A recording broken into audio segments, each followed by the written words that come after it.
Bueno, ¿qué tal? ¿Cómo les va? El gusto de saludarles. Estamos abriendo el capítulo del Derecho al Deporte, aquí en el posgrado de Derechos Humanos y Derecho Humanitario en la red. Mi nombre es José Josami, soy magíster en Derecho del Deporte por ISDE. Actualmente soy miembro del Tribunal de Disciplina de la Asociación del Fútbol Argentino y diplomado también en Derecho del Deporte, con mi cátedra en la Universidad de 3 de Febrero y en la Universidad Católica en Santiago del Estero, como también disertante en varios congresos. Tenemos mucha información reciente, tal es así que hace 2 días nomás estuve en el último Congreso Internacional de Derecho de Fútbol y Deporte que brindó la Universidad Católica Argentina, con la presencia de importantes doctrinarios europeos que han traído, digamos, lo último de la información, ¿no?, en lo que hace al derecho del fútbol. Pero antes que nada quiero marcarles qué es el derecho del deporte, porque muchos de ustedes, queridos colegas, seguramente para algunos será algo nuevo, para otros tal vez algo que escucharon y tal vez otros que hayan ya manifestado algún interés superior sobre eso, y también el tema sobre las cuestiones de que puedan profundizar en lo que hace a esta rama nueva del derecho, ¿no? Una rama que ya tiene, al menos en nuestro país, en Argentina, una autonomía académica desde hace muchísimos años, autonomía académica que tiene que ver con respecto a la enseñanza en universidades, ya sea en materias de grado en la Facultad de Derecho, de Abogacía, o bien posgrados a nivel de diplomaturas, y ya el año próximo estaremos brindando una maestría. Y vamos a hablar también del vínculo que tiene el deporte y el derecho del deporte con los derechos humanos, y que allí tenemos mucho para hablar en temas específicos. Pero lo primero que quiero decirles es que el derecho del deporte, como les hablaba bien, es un derecho autónomo, es un derecho que se vincula con todas y con cada una de las ramas del derecho público y derecho privado. Justamente en el último congreso, mi querido amigo el doctor Daniel Crespo, exjugador de River Plate, abogado, jugador que estuvo también en Colombia jugando muchos años, manifestaba, ¿no?, y decía: ¿dónde situamos al derecho del deporte? ¿En el derecho público o en el derecho privado? Yo creo que tiene justamente no confundirlo con Hernán Crespo, ¿no?, el que ha jugado hasta hace unos pocos años. Daniel ya es un hombre de 60 y algo de años, una experiencia notoria también como abogado, pero Daniel justamente hacía ese planteo, y yo creo que el derecho del deporte está en el derecho público y está en el derecho privado, porque cuestiones, por ejemplo, de derecho laboral que se vinculan a la tarea del empleador como club y del empleado como el atleta, el jugador, hablan de su vinculación con el derecho del trabajo, ¿no? Con el derecho civil tenemos las cuestiones de contratos, las cuestiones, por ejemplo, de daños en lo que hace a la responsabilidad civil, que se manifiesta, por ejemplo, en los accidentes que se producen, así como hay los accidentes laborales del deporte, también los accidentes que producen daños y perjuicios, ya sean los espectáculos públicos, donde nuestra corte aquí ya se ha manifestado en que el organizador del espectáculo público, en este caso la asociación del deporte y el club local, son los responsables por ser organizadores de ese evento deportivo de cualquier hecho culposo o doloso que pueda suceder durante el espectáculo deportivo. Su vinculación hasta con el derecho de familia, ¿no?, porque en el tema de los menores y la responsabilidad, que nuestro Código Civil y Comercial actual en Argentina ha cambiado el nombre de patria potestad por el de responsabilidad parental,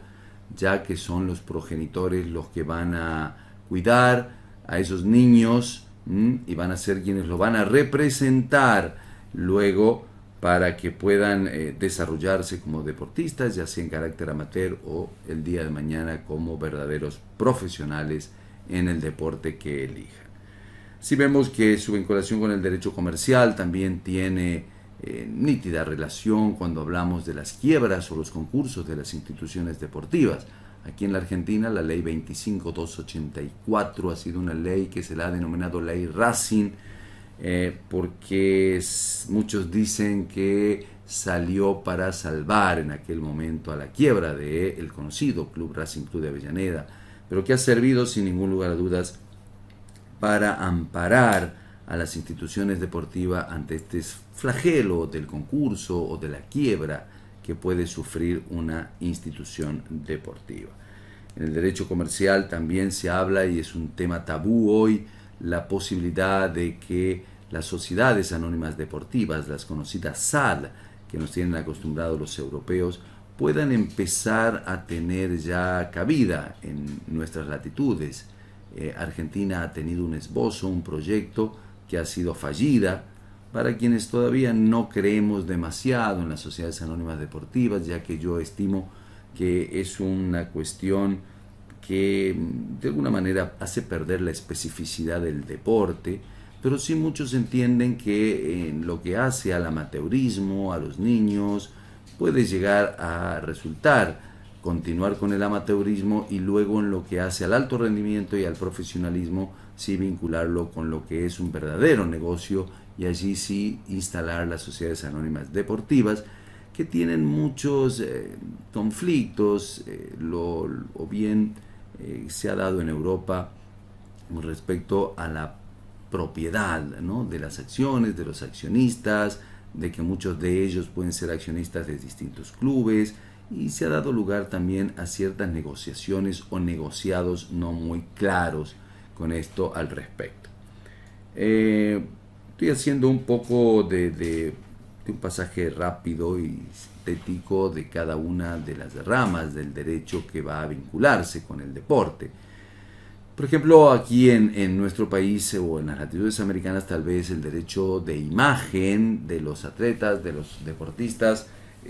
también lo incorporemos dentro del derecho comercial, ¿no?, como una cuestión aparte, una ganancia interesante a través de un contrato comercial que el atleta pueda registrar con una marca, no así entendida, por ejemplo, en España, donde el derecho de imagen está incorporado en lo que hace a su cuestión laboral, ¿no?, a su salario. Por eso que el tema de la tributación con respecto a Hacienda ha llevado a muchos jugadores, sobre todo en España, famosos, conocidos. Hace poco Xabi Alonso ha sido uno que ha podido resolver su conflicto sin negociar con Hacienda, llevando un proceso y ganando, en este caso. No así el caso de Ronaldo o Messi, por ejemplo, que tuvieron que llegar a un acuerdo extrajudicial de condena menor por este tipo de situaciones.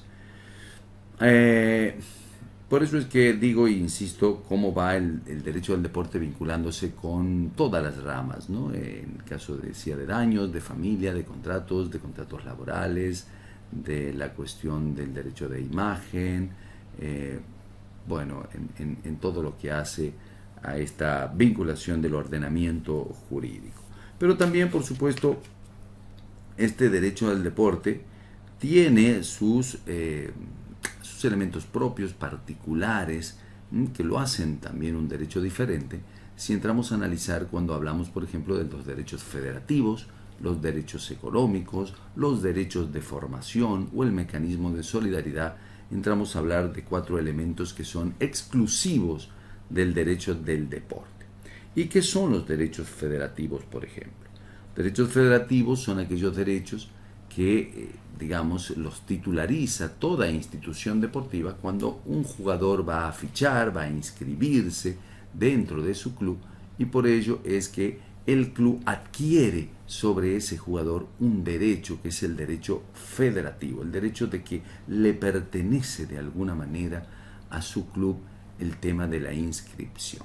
De allí luego vendrán las diferencias, si ese jugador es amateur o es profesional cuando firma su contrato de profesional, y los distintos beneficios que puedan o no tener, ¿no? Pues de allí surgirán varios inconvenientes con otras cuestiones que ya les hablaré. Por ejemplo, el caso de los derechos federativos de los menores es un tema, y voy a hacer una paréntesis aquí con los menores, pues luego ampliaré este tema más adelante.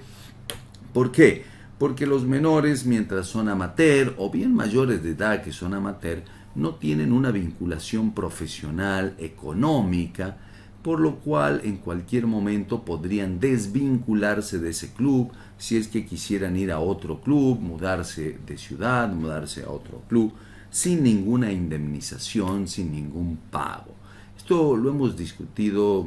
con colegas, prestigiosos colegas, que ellos invocan lo que se da en llamar el derecho de retención, o sea, dándole a los clubes ese permiso, si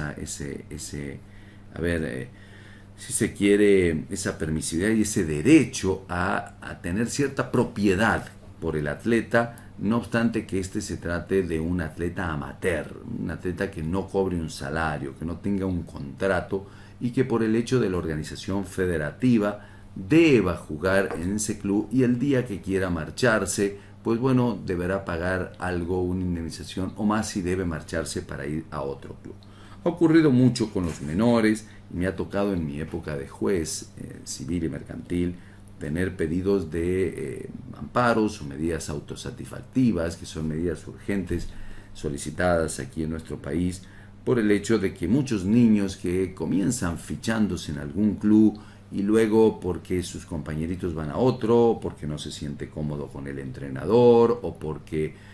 no le gusta alguna cosa de ese club, prefiere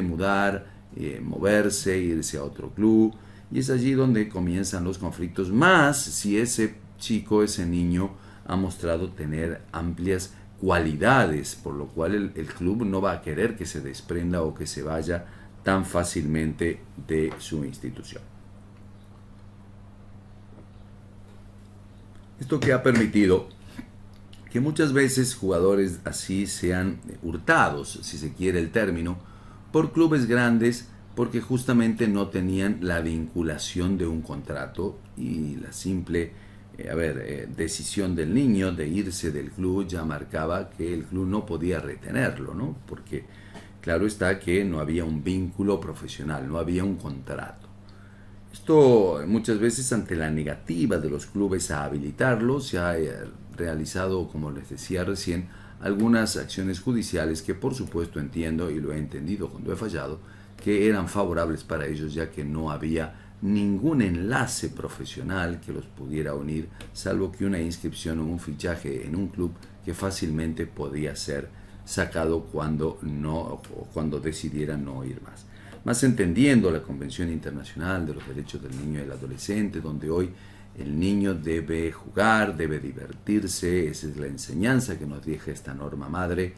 y por ende no de ninguna manera podemos evitarle o causarle un trauma, evitándolo o impidiendo justamente a través de lo que la postura tienen los otros colegas del derecho de retención. Colegas que ellos mismos entendían y me decían que en un ejemplo, pues mira, si el niño quiere jugar con sus amigos, que vaya a jugar al parque, me decían libremente, y que no se introduzcan en un orden federativo de clubes.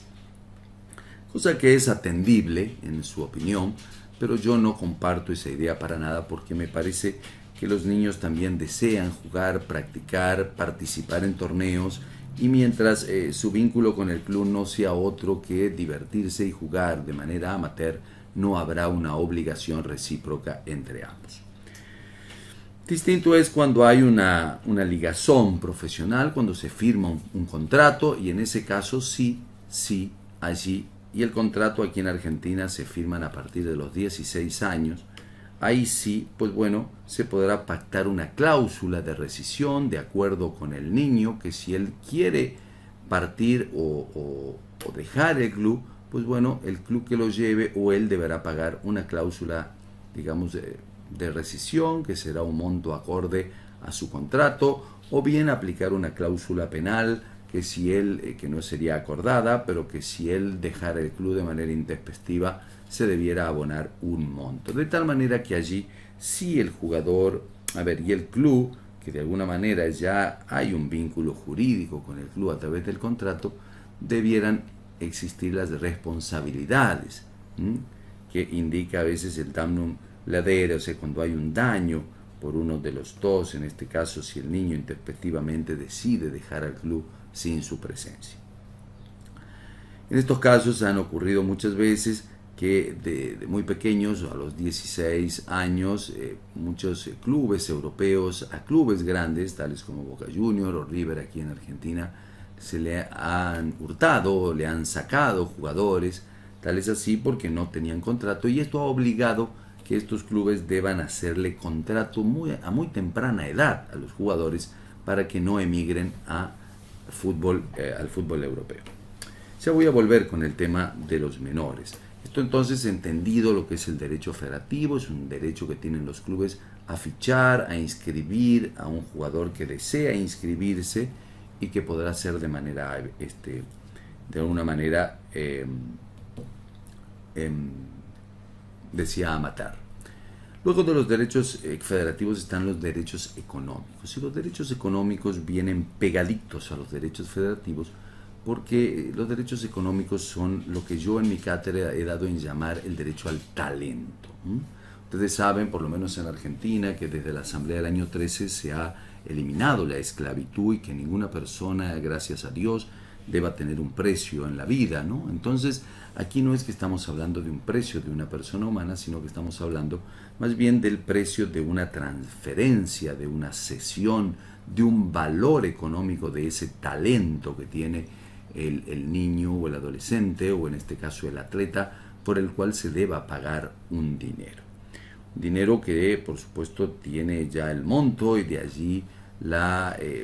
división de los porcentajes para sus agentes, o bien para su representante, o para el jugador, o el convenio si es realizado con un familiar que lo representará cuando lo lleva al club, y que generalmente cuando lo presenta al club y realiza el derecho federativo, y si realmente al firmar ese primer contrato, pues bueno, se acuerda que en ese primer contrato ese representante, ese agente, quien lo acercó, deberá recibir un porcentaje que se acordará. Que hoy FIFA le ha puesto un número, ¿no? Que en cierto modo también ha traído grandes críticas, ya que FIFA le ha cedido a los agentes un mínimo de un 3%, y siempre y cuando esté del lado del club que lo lleva, o sea,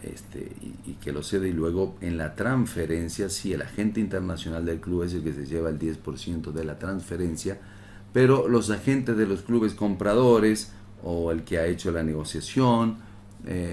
generalmente va a tener el 3%, y no de la transferencia, que es lo más rico, digamos, sino del contrato que va a tener el jugador luego ya como profesional. Generalmente los primeros contratos de los jugadores no son muy, digamos, muy generosos, por lo cual la queja de los agentes hoy se ha hecho saber, digamos, sobre todo en este último congreso en Buenos Aires, hace 2 días atrás, evidenciando un reclamo de angustia y realmente para nada de acuerdo con la decisión tomada por el ente rector del fútbol mundial en este tema.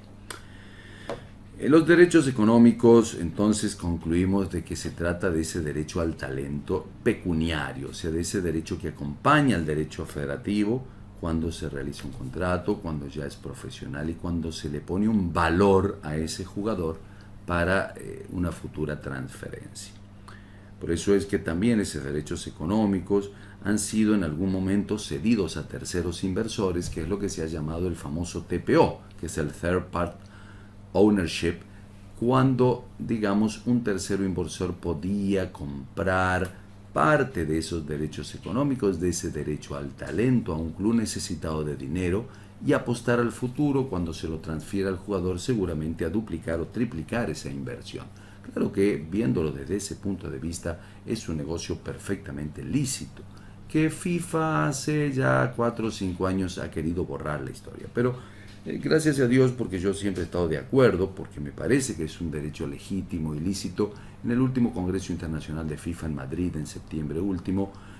se ha vislumbrado la posibilidad de que los TPO vuelvan a tener injerencia dentro del fútbol, y en esto agradecida va a estar siempre Latinoamérica por ser, sobre todo, creadores de materia prima, ¿no? Creadores de futuros crack, y por ende de grandes jugadores que terminan luciéndose en el mercado europeo, donde ganan por supuesto mucho más dinero. Estos temas que luego FIFA había cambiado estos TPI por el TPO por el TPI, que sería el Third Partner Investment, o sea, el investment en donde lo ponían al jugador, en este caso como el inversor, pero que claro, al ver que el mismo jugador podía luego ceder esos derechos mismos de él a terceras personas en un contrato privado, creo que no estaban haciendo otra cosa que generar lo mismo que la cuestión de lo que había dado los famosos TPO anteriores. La crítica de FIFA a esto obedecía a que con los TPO ese inversor, ese tercero que podíamos ser tú, yo, nosotros, colegas, podían llegar a tener cierto dominio sobre la institución deportiva, sobre el club, y de alguna manera violentar los derechos que tenga el club en venderlo o negociar en algún momento y querer ellos poner los tiempos y por supuesto que llegamos a un acuerdo en Madrid diciendo que si esto se reglamenta, si esto se lo regulariza, no dejaría de ser un negocio lícito, que dejaría tributación al país, al Estado donde se lo realice, podría generar una ganancia importante a los terceros inversores, que podría dar lugar también a ganancias a compañías de seguro, porque seguramente esos derechos se deberían caucionar por si el jugador deja de jugar o decide no jugar más al fútbol. No en la cuestión de lesión, porque la lesión debe hacerse cargo el club, ¿no? Eso es una obligación ya establecida, pero sí está que si se trata de un menor y el día de mañana no decide por motu propio no jugar más, bueno, pues debe también generar varios negocios aleatorios y por supuesto también el mejor de ellos, que es que si la inversión está hecha en un monto fijo, al día de la transferencia o una transferencia con una cláusula gatillo, o de lo que se está hablando ahora, de poder generar ya en la primera transferencia una ganancia de la futura o segunda transferencia, seguramente podría dejarle excelentes dividendos al inversor privado. Entonces, comprendido derechos federativos y derechos económicos, voy a pasar a hablarles del derecho de formación y solidaridad para luego explayarme ya en la relación de lo que es el derecho del deporte con los derechos humanos. Derecho de formación y derecho de solidaridad, otros derechos que tienen que ver con la exclusividad de nuestro derecho del cual yo les estoy hablando, es una indemnización que deben cobrar los clubes que de alguna manera se encargan de educar, de adiestrar, de formar a los niños para ser los futuros crack. Esos clubes que suelen tenerlos estos niños a partir de una edad determinada, y aquí luego me voy a explayar con respecto a la edad, porque el estatuto de FIFA, tomado por todas las asociaciones de fútbol de todo el mundo, de todos los países que forman parte de FIFA, que ustedes saben son más que los que forman parte de la ONU, entonces receptan esto de que la edad en el derecho de formación es entre los 12 y los 21 años. O sea, un club forma a un niño entre los 12 y los 21 años, pero va a cobrar hasta los 23 años y cobrará siempre el último club formador. O sea, hasta los 23, que esto quiere decir que a partir de los 23 años no se paga más derecho de formación, pero se paga entre los 12 y los 21 años un monto que está establecido fijo en el reglamento de transferencia de jugadores de FIFA y que también lo tiene el reglamento de transferencia de jugadores de cada una de las asociaciones, teniendo en cuenta el nivel de la categoría de los clubes que compran. Si es el club A, que son los clubes más famosos, llámese River, Boca Juniors en la Argentina, Peñarol Nacional en Uruguay o algunos otros más. Quiero referirme así en distintos países de Latinoamérica, los principales, y luego en 4 categorías ir bajando, y de acuerdo a eso también se bajan los montos. El A podrá ser $80,000, el B 60, el C 40 y el D 20, que será un monto siempre fijo en el pago del derecho de formación que se abonará, según lo que establece FIFA, al último club formador. Cosa que también se ha discutido si por qué al último y no a los clubes formadores. Esto quiere decir que se prorratee ante todos, ¿no? Bueno, esto ha sido una decisión que algunas entidades no la han tomado así, sino que lo han hecho más pluralista, si se quiere. Los derechos de formación, como les he manifestado, ¿en qué momento se los paga? Se los paga a la firma del primer contrato. Cuando el jugador firma su primer contrato, pues ahí se paga, y luego en cada transferencia internacional que se realice de este jugador. Por eso se lo va a pagar al formador anterior, hasta los 23 años. Una vez que este jugador siga siendo transferido a partir de los 23 años, ya no se paga más derecho de formación. Y hago aquí un paréntesis porque en Argentina, y también la ley, o digamos, del estatuto, del reglamento de transferencia de jugadores, habla de que esto se paga solamente en transferencia, ¿no? Y este es un problema porque hoy, cuando yo recién les hablaba de las cláusulas de rescisión de contrato, ¿qué sucede cuando un jugador, pide su rescisión del contrato y se va a otro club? Y en este caso ya no hay transferencia, ¿no? Es una trampita que estamos viendo ahí. Me decía con gran criterio un colega argentino que, claro, en inglés, lógico, dice moves, o sea, y ha sido mal traducido al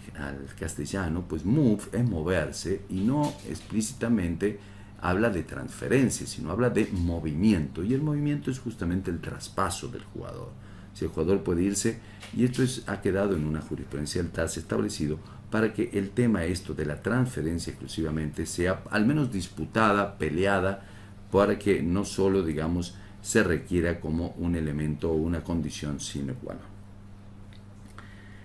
En la ley argentina, es una ley que lleva ya 3 años, de la 5 años. Es una ley que ha beneficiado también al derecho de formación, no solo en los deportes colectivos, sino también en lo que ha sido formadores de jugadores individuales, tales como golfistas, tenistas, boxeadores, abonando un monto que, si no está establecido en el premio que ha ganado el jugador a través de un 5%, esté establecido en un monto de 36 sueldos mínimos vitales y móviles que deberá pagar siempre el deportista a sus formadores.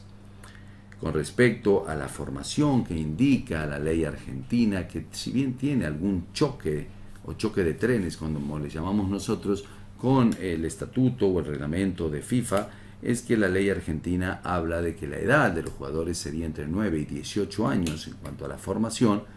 y que en este caso se pagaría siempre en todas las transferencias hasta que el jugador deje de jugar, pero no solo en las transferencias y en el primer contrato, tal como lo indica también el reglamento, sino si es que el jugador continúa en el mismo club, en cada renovación de contrato debería volver a abonar. Cosa que esto se ha hecho un planteo de inconstitucionalidad en la justicia argentina, fallos que ya han rechazado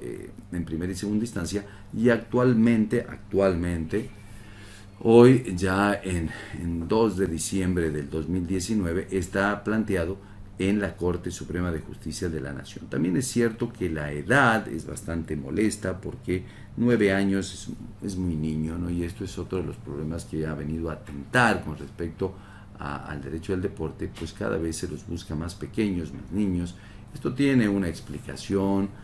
porque indican que los niños a esa edad pueden los clubes tomarlos, alimentarlos ellos, cuidarlos en lo que hace a la salud dentaria, para evitar que en el alto rendimiento los niños no tengan lesiones, desgarros, etcétera, etcétera, etcétera. Pero claro está que también hay una seria lesión a la familia, hay una seria lesión a la Convención Internacional del Niño, donde pretendemos que un niño, al menos hasta la adolescencia, pueda divertirse con sus amigos, jugar como diversión y no pensar en un profesionalismo de alto rendimiento y ya de ser un próspero negocio. Claro que esto a los clubes poco les importa, pues los clubes también están para hacer negocio, aunque algunos, de alguna manera y buscando en la especificidad del deporte, también están inculcando o obligando a estos niños que también estudien, ¿no? Y eso es un buen detalle que me recuerda al gran Timoteo Grigol en Ferrocarril Oeste, que de alguna manera obligaba, entre comillas, a los jugadores para que, además de jugar, así como hoy tenemos un Facundo Saba, psicólogo, periodista, director técnico y haber sido un gran jugador, o un Juan Manuel Herbella, que es médico, periodista, y también, ¿no? O un Daniel Crespo, como les hablaba recién, que es abogado. y otros ejemplos que ha dado el fútbol argentino. O lo que hemos visto de Samuel Eto'o ahora, que por ejemplo ha sido aceptado en la Universidad de Harvard para hacer un curso de negociación, de negocios, ya que él, retirarse del fútbol, esta gran estrella africana que ha triunfado en el fútbol europeo, se abra también al estudio. Entonces, es muy claro lo que hemos visto hasta aquí. Solidaridad. ¿Qué es la solidaridad? La solidaridad es otra indemnización, además, que se ha sumado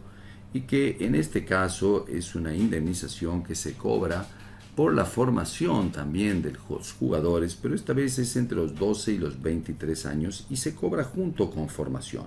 Se llama mecanismo de solidaridad y surgió, digamos, de alguna manera para indemnizar a los países subdesarrollados o en vías de desarrollo cuando, digamos, sus atletas entre los años 12 y 23 años van a cobrar los clubes que forman allí, pero allí ya no hay monto fijo, sino allí ya hay un monto en base a porcentajes. 12 a 23, ustedes verán que tenemos de 12 a 16, hay 4 años en los cuales se pone un mínimo de 0,25 por año de cada transferencia y luego de 16 a 23 se paga un 0,5%. Ustedes verán que los primeros 4 años suma un 1 y los restantes 8 años suman 4 y 4 más 1 son 5 y ese es el porcentaje general que se va a abonar en toda transferencia internacional que se realice hasta el final de la carrera de un jugador a los clubes que lo formaron justamente en esa edad. Es un reclamo que se hace en 30 días a través de cada transferencia y tiene una prescripción, al igual que en formación, de 2 años para realizarlo. Cuestión que los clubes formadores, por supuesto, condición sine qua non es que deban estar afiliadas a la Asociación del Deporte, que también a su vez esté afiliada a la Federación Internacional del Deporte para poder realmente tomar, digamos, su vinculación con el cobro de estas indemnizaciones. Ahí muchos me consultaban sobre las escuelas de fútbol que no tienen vinculación directa con los clubes y muchas veces son proveedoras de cracks, de jugadores, de niños a los clubes y que de alguna manera se quedan con las manos vacías. Bueno, solo a ellos les cabe algún contrato privado con los clubes para una remuneración o una parte de esa indemnización que quede acordado en ese contrato privado entre ellos, por si, digamos, suele tener la posibilidad de que algún niño que haya tenido una formación más temprana que los 12 años en una escuela de fútbol y luego haya pasado al club. Esto es lo que es el mecanismo de solidaridad, pero ahora justamente FIFA está en vísperas de 2 grandes cambios con respecto a esto que tienen que ver con la transparencia. Una es de unificar lo que es formación y solidaridad, y me decía el otro día el doctor García Silvero, Chief Legal de FIFA, que la idea está en tratar de poner un 6%, más o menos unificarlo, o en un 5%, y que también no solo sería de transferencias internacionales, sino también de transferencias internas, cosa que por supuesto molestará mucho a los clubes grandes, como ha molestado esta ley argentina de la 27211 a los clubes grandes de Argentina, pues son ellos los que deben desembolsar mucho en el tema de derecho de formación y que seguramente va a ocurrir lo mismo con los clubes grandes en Europa cuando esto se imponga. Fuera de ello, también la otra reforma que trae aparejado FIFA es lo que se ha dado en llamar el clearing house. Clearing house es la necesidad de que todo esto sea manejado por FIFA para darle una mayor transferencia y que los clubes por ahí pequeños que ignoran todo esto y que se pierden importante cantidad de dineros que por ahí no les llegan a los clubes y que por ello terminan llegando a las federaciones y las federaciones adueñándose de ese dinero por el desconocimiento de los clubes o por la mala información o porque no se llega a tener un conocimiento o porque no hay reclamo justamente de los clubes, es que FIFA ha tomado, digamos, el toro por las astas, como se dice, y ha dicho, bueno, vamos a depositar, nosotros seremos quienes conozcamos e investiguemos el tema de cómo y quiénes son o cuáles son los distintos clubes que han formado este niño que hoy es una figura y que acaba de ganar mucho dinero en una transferencia y hacer ganar mucho dinero al club comprador y por supuesto que también a los clubes que lo han formado. Y ese dinero será depositado en un banco y será prorrateado a los distintos clubes que deberán cobrar, por supuesto, por el derecho que se le asiste. Una brillante idea que ha tomado FIFA al respecto y que espero sea también compartida o de alguna manera imitada por los otros deportes. Poco dicho esto, vamos a ir a lo que nos interesa, que es la vinculación de los derechos humanos con el derecho del deporte, y aquí, bueno, entramos a vivir varios elementos de conflictos. En primer lugar, el tema de el acceso a la justicia, ¿no? El acceso a la justicia, ustedes saben que la mayoría de los reglamentos o estatutos en los distintos deportes hace mención a la prohibición de que en las cuestiones deportivas, tratándose de asociaciones privadas como son estas, de prohibir a los participantes acudir a la justicia ordinaria, salvo en cuestiones de derecho laboral, ¿no? Esto ha puesto también en el límite de la violación a los derechos fundamentales que hace al acceso a la justicia que le corresponde a todo ciudadano y a todo ser humano. Pero bueno, el tema es que la defensa que hace FIFA es que al tratarse de una cuestión de derechos privados y de acceso de alguna manera privada, pues quien la quiere lo hace y quien no, no. A lo cual yo sumaría otra cuestión que sí tiene cierto realismo y creo que puede ser mejor entendido. El deporte requiere sin duda de una rapidez en la toma de decisiones debido a la competencia, pues las competencias, como todos saben, se realizan muy rápidamente, en el término de un año, de 6 meses, y se imaginan ustedes que si un conflicto jurídico o jurisdiccional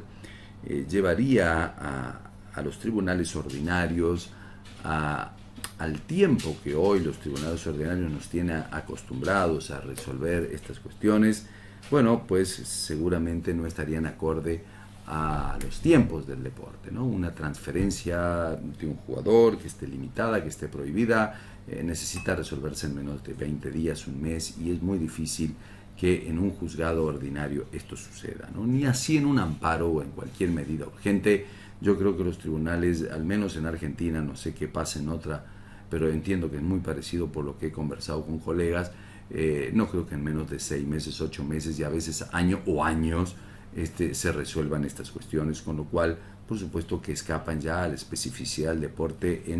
en tratar de que se pueda ejercer, ¿no?, la actividad deportiva. Entonces, si bien no es que quiera con esto justificar la prohibición de un derecho fundamental, pero sí entiendo que la practicidad hace de que se necesitan urgentes tribunales de deportes especializados o bien como lo tienen algunos países desarrollados, el caso de Europa, y que no lo tenemos todavía en nuestra región, ¿no? Lo he discutido a muerte con la gente de CONMEBOL, de CONCACAF. Parece poco importarles a esta gente que se puedan, ¿no?, tener, al menos dentro del fútbol. Pero sí es muy importante que a través del Comité Olímpico o de nuestros comités olímpicos americanos podamos empezar a tener un poco más de coraje y valentía para enfrentarnos a los europeos en este sentido, y de que nuestra región pueda tener también la posibilidad de tener nuestros propios tribunales administrativos, arbitrales, que puedan depender o de los comités olímpicos americanos o de la misma OEA, y darle un carácter o arbitral, como tribunal arbitral privado, o un tribunal administrativo, si se quiere, dependiente de organismos administrativos, como la OEA en este caso, para que podamos nosotros dirimir nuestros conflictos con abogados especializados en derecho del deporte. Yo ya he esgrimido varios proyectos al respecto, con abogados representantes de los 10 estados de Sudamérica, o bien sumando también a toda Latinoamérica, para que podamos al menos tener nuestros propios tribunales en donde podamos abonar las deudas en nuestras monedas, hablar en nuestro lenguaje, con nuestra idiosincrasia y también con nuestra idiosincrasia y nuestros fallos, ¿no? Hace poco en España, cuando estuve en el Congreso de FIFA, me decían que el temor de Europa era que en estas latitudes nuestras encontraran fallos diferentes a los que ellos tienen, y lo cual yo les dije, celebro las diferencias, porque es importante también tener nuestro pensamiento presente y nuestras decisiones presentes con respecto a lo que piensan los europeos, que por ahí, ¿por qué no?, también nosotros transmitirles cualidades de nuestras organizaciones, de nuestras ideas,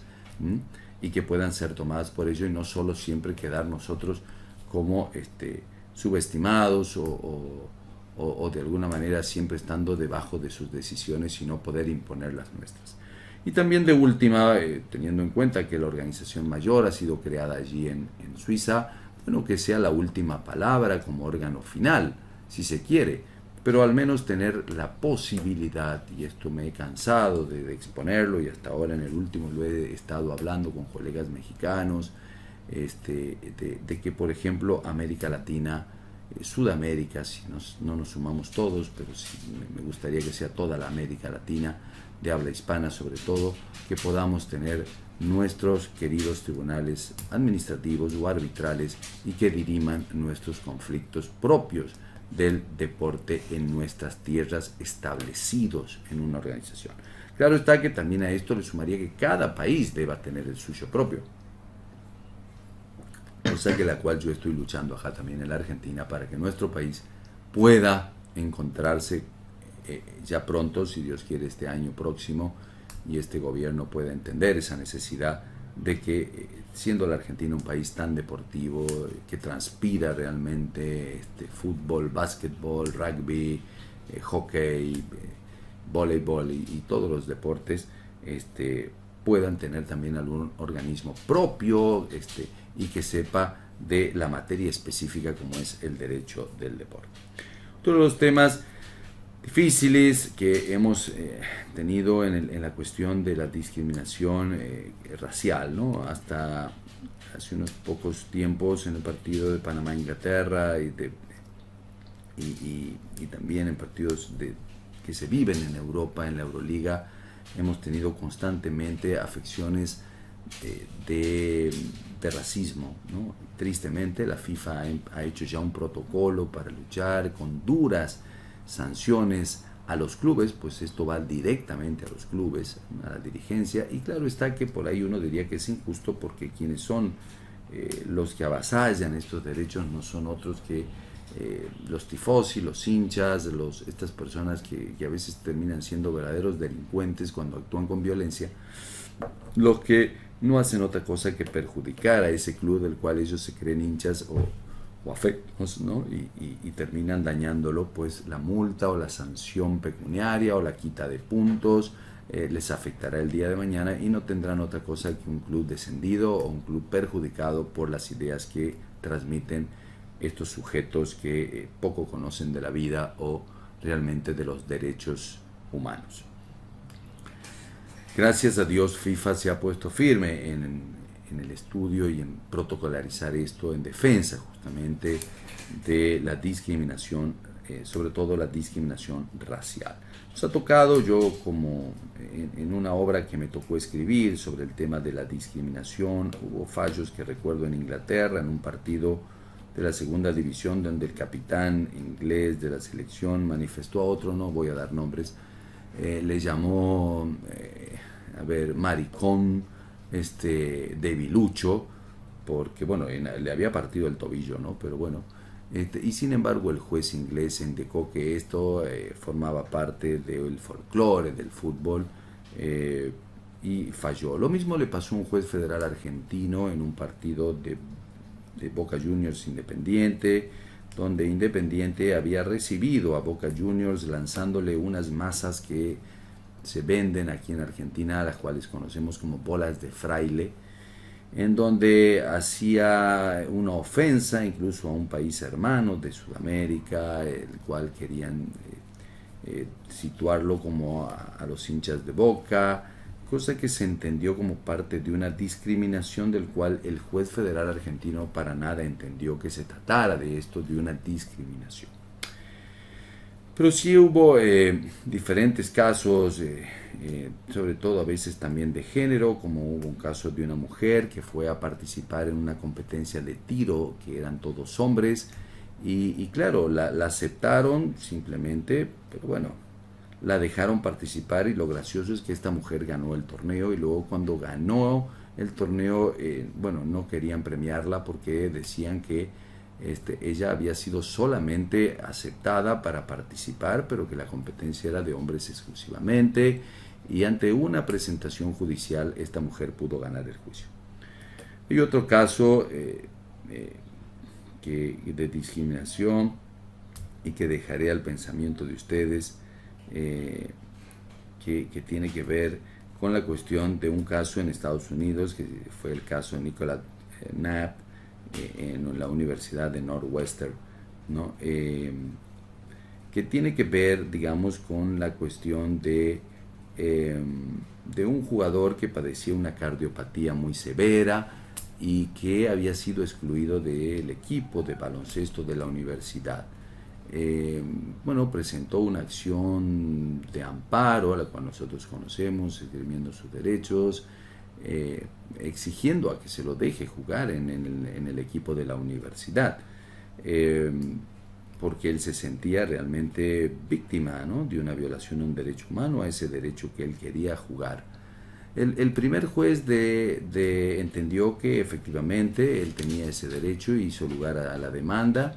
y no solo que le indicó a la universidad que tuvieran las ambulancias de rigor que deberían estar en una práctica deportiva, sino que además aumentaran todo lo que tiene que ver con la necesidad de este jugador para que no tuviera otro episodio cardíaco como el que había tenido. La apelación no tardó en llegar por parte de la universidad, y tanto los votos de las cámaras como de la Corte del Estado, por supuesto, terminaron revocando el fallo del juez de primera instancia, indicando que para nada esto podía ser real, ya que lo que aquí se encontraba era una discriminación inversa, y esa fue, digamos, la síntesis de este fallo, ya que aquí no se estaba discriminando a Nicholas Knapp como enfermo, sino que se estaba discriminando a los cientos o miles de estudiantes de la universidad sanos que podrían estar jugando sin problemas y sin necesidad de costos adicionales que Nicholas Knapp obligaba, amén de que además se le estaba cuidando la salud de no permitirle jugar con esta patología que lo ponía en el riesgo de muerte. Bueno, esto ha abierto el debate, yo lo he discutido con muchos colegas, incluso con mi querido amigo el doctor Eduardo Yugdar, con quien hemos discrepado, ¿no?, con respecto. Él ha votado con el primer juez, yo he votado con las cámaras, y bueno, pero no solo con ellos, sino con alumnos mismos de mi cátedra, que muchos han tenido ideas totalmente y absolutamente contrarias a las mías, en defensa, por supuesto, del primer fallo. Quedará en ustedes y en sus pensamientos de qué lado están, en el pensamiento del primer fallo o del fallo de la Corte y la Cámara con respecto a esto. Todo, como les decía, ¿no?, en el tema de la discriminación, el tema del acceso a la justicia, habla, y otro de los temas que hoy, gracias a Dios, se ha abierto es en la discriminación de género, ¿no? Hoy el fútbol femenino, por ejemplo, ha crecido, está haciendo un boom en todo el mundo, y esto es muy bueno que así ocurra, como ya lo habían hecho en los otros deportes, tanto en el baloncesto como en el voleibol, en el hockey, bueno, el hockey que por supuesto lidera, también el fútbol femenino se está gestando en toda Latinoamérica, pues si bien Estados Unidos ya lo tenía con mayor experiencia, sí en Latinoamérica se ha gestado o se está dando, digamos, una implosión, de alguna manera, no le quiero llamar moda porque para nada es, sino que ha generado también ya fuentes de trabajo, y a través de campeonatos internacionales, hemos tenido el Mundial recientemente, y toda una muestra de la igualdad en el género, ya que las mujeres han demostrado y lo demuestran que juegan muy bien al deporte que muchos creían que solamente era de los hombres, ¿no? Tales como el rugby también, con el rugby femenino, pues, también está comenzando a tener su auge. Bueno, el último tema que sí me quedaría hablar con respecto a lo que es los derechos humanos es un tema que me importa mucho y es el tema de los menores, ¿no? El tema de los menores, al cual ya hice referencia anteriormente. El artículo 19 del Estatuto de Transferencias de FIFA habla de una restricción con respecto a los menores de 18 años de que se produzcan transferencias internacionales. O sea, se cuida del menor a que puedan ser pasados o llevados a otros países, tal es así también con el tema de la trata, ¿no? Que es un delito que todos sabemos y conocemos, ustedes, colegas, yo, el drama que trae aparejado esto, ¿no? El tráfico de niños, el tráfico de órganos, la trata de niños. Bueno, es peligroso, es triste y con esto debemos también siempre combatirlo. En el tema del deporte no ha sido menor porque ha habido muchos irresponsables representantes, agentes que han vendido a estos niños fantasías, intentándoles venderles espejitos de colores y llevándolos a países muy lejanos de sus casas. Y tal vez aquellos padres que irresponsablemente o creyendo que en el futuro de sus hijos estaría hasta su propia salvación económica es que acceden a esto y muchas veces sí encontramos a grandes cracks, a grandes figuras, pero también encontramos la frustración y también la irresponsabilidad de estos agentes de dejar a estos niños varados. Se conoció de temas de niños varados en China, en África o a veces de africanos varados en Europa, en donde al ver que no tenían futuro, los propios agentes los abandonaban, ¿no? Esto también habla de la irresponsabilidad y de la necesidad de que esta gente sea sancionada y duramente.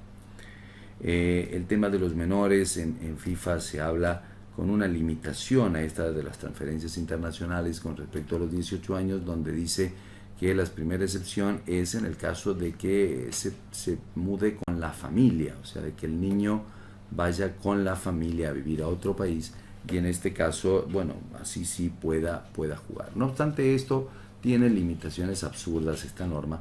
puesto que si, el niño a veces se lleva a trabajar al padre,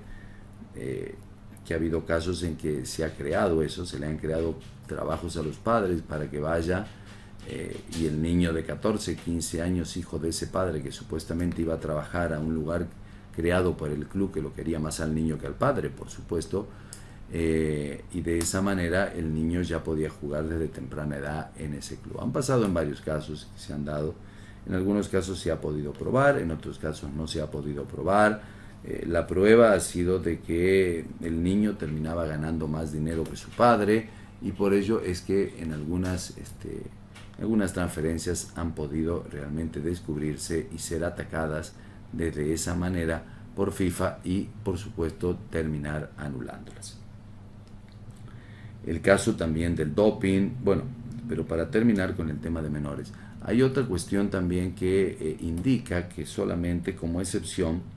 la segunda es que se permite menores de 16, entre 16 y 18, cuando el menor forma parte de la comunidad europea, o sea, si está dentro de la comunidad europea, no habría problema. Y esto ha traído un conflicto muy severo, sobre todo con algunos equipos argentinos que tienen algunos niños que, como ustedes saben, al tener sus abuelos o padres nacidos o naturalizados europeos, ellos adquieren la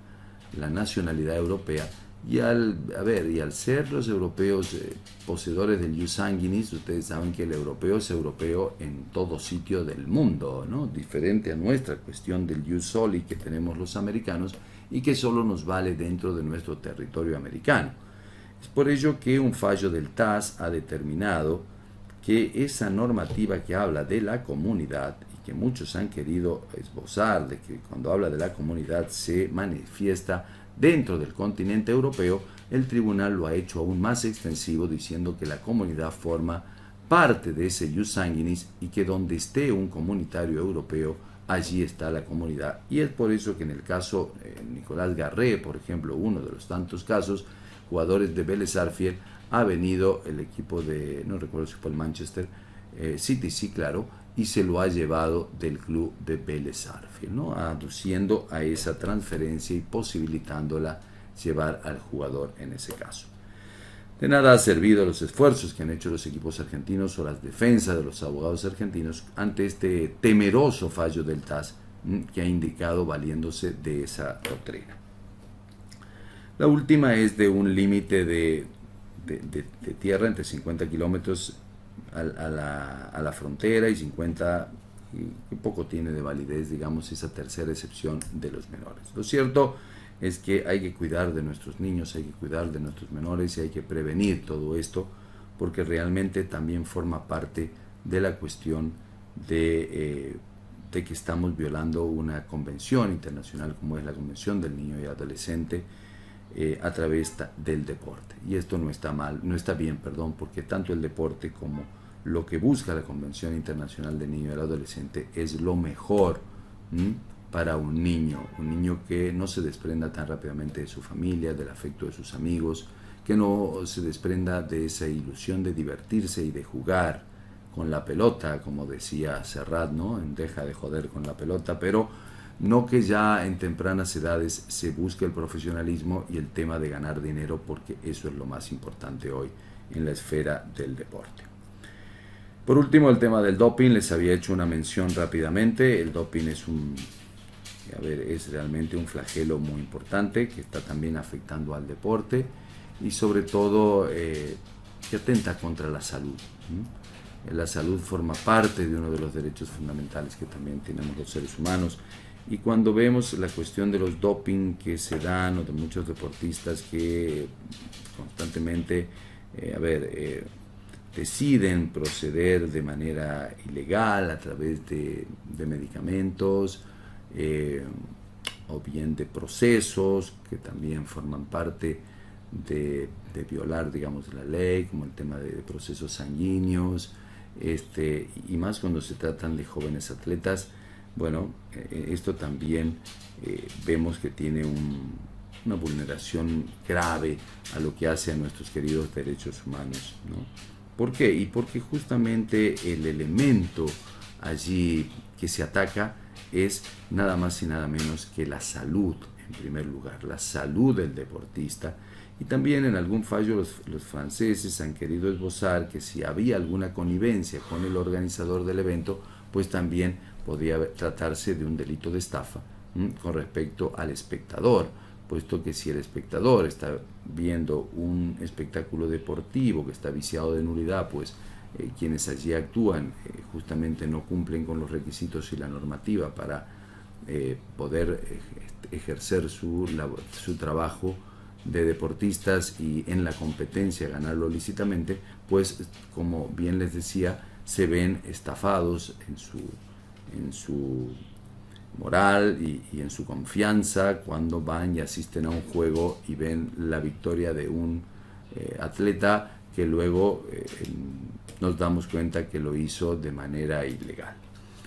Hasta aquí he llegado con un poco de un resumen de un derecho que es apasionante, que es muy lindo, que nos lleva mucho tiempo y que Dios mediante, tal vez a través de la red podamos pronto poder brindarles a ustedes la posibilidad de una diplomatura internacional o en la medida que también ustedes quieran invitarme, poder llegarme hasta sus tierras y poder darles alguna conferencia o charla de este tema tan interesante que día a día viene cambiando y que mucho tiene para crear todavía, que es el derecho al deporte. Muchas gracias y a sus órdenes.